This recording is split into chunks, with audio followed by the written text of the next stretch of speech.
Assalamualaikum warahmatullahi wabarakatuh. Perkenalkan, nama saya Cesalia Permatasari, NPM A1D01-19004.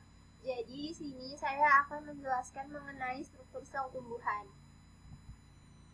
Nah, yang pertama kita akan masuk ke pengertian sel tumbuhan. Jadi sel tumbuhan merupakan sel eukariotik yang terbungkus oleh membran. Sel eukariotik merupakan sebuah sel yang memiliki inti atau nukleus di dalamnya.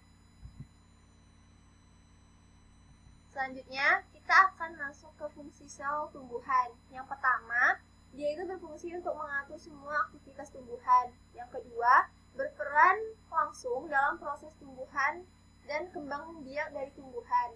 Yang ketiga, menyimpan dan membawa sifat genetik tumbuhan. Yang keempat, menyusun dan menjaga bentuk tubuh dari tumbuhan.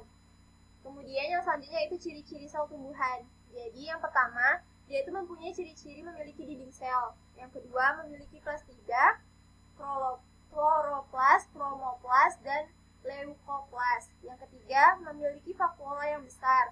Yang keempat, ukuran nukleusnya lebih kecil dibandingkan vakuola. Ciri yang kelima, bentuknya itu selnya tetap.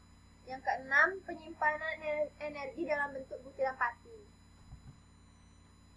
Nah, ini adalah bentuk dari struktur sel tumbuhan.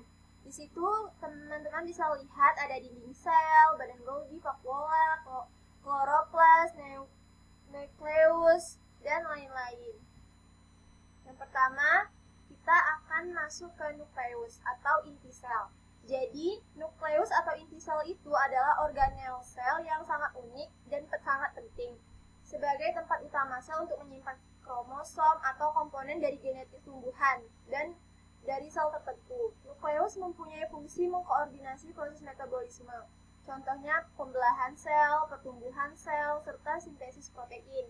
Inti dan isinya disebut dengan nukleoplas. Teman-teman bisa lihat gambar dari nukleus dan bagian-bagiannya. Selanjutnya yang kedua adalah plastida atau kloroplas. Jadi plastida atau kloroplas ini merupakan istilah kolektif untuk organel yang berfungsi untuk membawa pigmen. Kloroplas mempunyai bentuk yang sangat menonjol dan plastida yang memiliki kandungan pigmen klorofil atau hijau.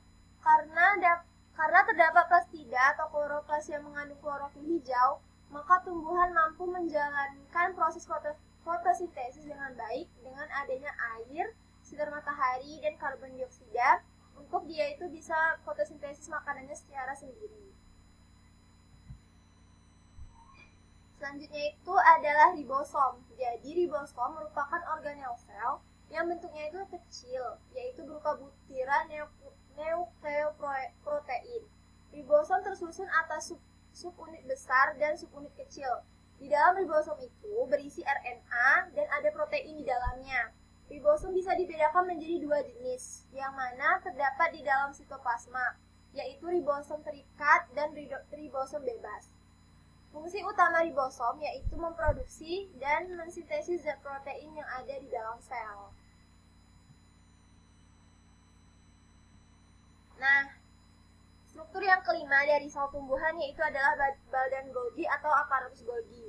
Nah, badan Golgi ini terdiri dari kumpulan vesikel pipih yang memiliki bentuk sinternai atau dia itu berkelok-kelok atau berbentuk seperti kantong pipih. Badan Golgi yang terletak di dalam sel tumbuhan disebut dikstiosom. Keberadaannya kebanyakan ditemui di dekat membran sel. Fungsi utama dari badan Golgi ini yaitu dia itu mengangkat zat kimia yang ada di dalam dan dia itu keluar dari sel. Setelah retikulum endoplasma atau RE mensintesis protein dan lemak, badan Golgi merubah dan mempersiapkannya untuk mengekspornya keluar sel. Selanjutnya yaitu mitokondria. Jadi mitokondria ini merupakan organel besar yang berbentuk bulat batang yang ada di dalam sitoplasma sel tumbuhan. Mitokondria bermanfaat dalam memecahkan karbohidrat kompleks dan gula yang dimanfaatkan. Mitokondria mengandung enzim tertentu yang berguna dan sangat penting pasokannya energi tersebut untuk tumbuhan. Mitokondria mempunyai fungsi sebagai tempat respirasi aerob dalam bentuk ATP sebagai sumber energi. Nah, teman-teman bisa lihat itu adalah bentuk dari mitokondria. Selanjutnya, struktur dari sel tumbuhan yaitu retikulum endoplasma atau sering disebut dengan RE. Dan dia itu merupakan organel penghubung antara inti nukleus dengan sitoplasma di dalam sel tumbuhan. Pada dasarnya, dia itu merupakan interkoneksi. RE merupakan kantong yang berbelit-belit. Ada dua macam retikulum endoplasma atau RE, yaitu ada RE halus dan ada RE kasar.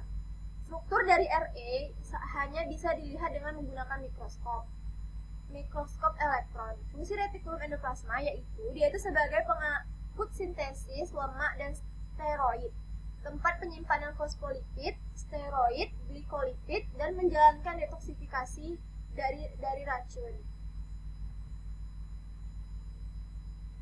Kemudian ada vakuola. Jadi vakuola ini merupakan membran sebagai tempat penyimpanan yang membantu dalam mengatur tekanan yang mendorong sel tumbuhan.